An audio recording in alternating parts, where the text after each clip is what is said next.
Determination. Many people enter the teaching profession with a dream, and they're determined to fulfill that dream. Many people come in at different phases of their life. I know I had one lady who had 6 children. She was middle-aged, and she was determined that she wanted to be a teacher. And so she would be in class every day. She drove an hour to get there. She had family support to fulfill that dream, but you could see that determination was the driving factor that would make her successful. And I think that's true in teaching in general.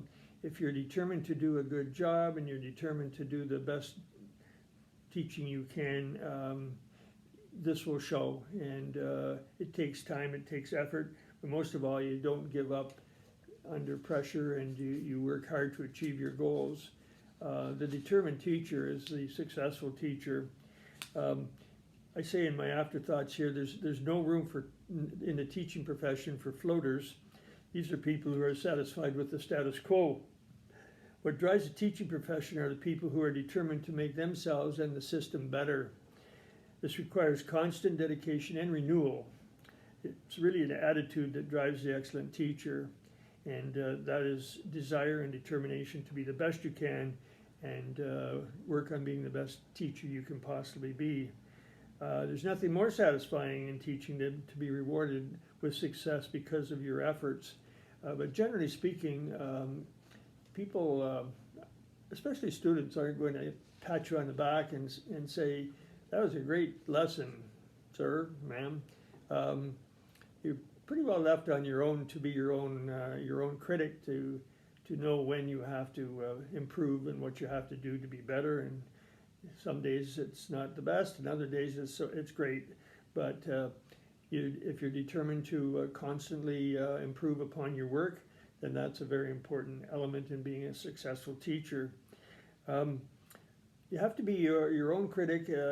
Some systems have administrators come in and watch you teach and write up reports, and that's fine, but that's somewhat artificial. On a day in and day out basis, you know what's working and what's not, and you have to be determined to make sure that you can make it better.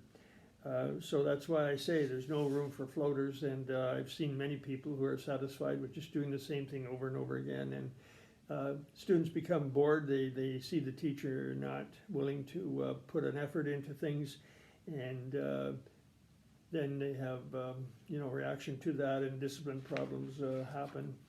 So I like the whole concept of being your best self-critic, because teaching is not something that is in a status quo mode. It's always in a state of evolution and change. Even if you're teaching the same course over and over again, you will see that you need to change it to make it better.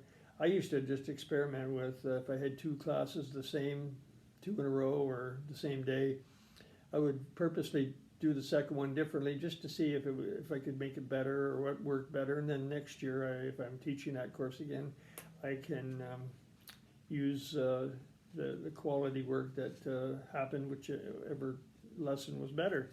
So determination to be the best you can involves flexibility, and involves change, it involves evolution of methodology, and that's what makes a teacher successful. So don't be stuck in a rut.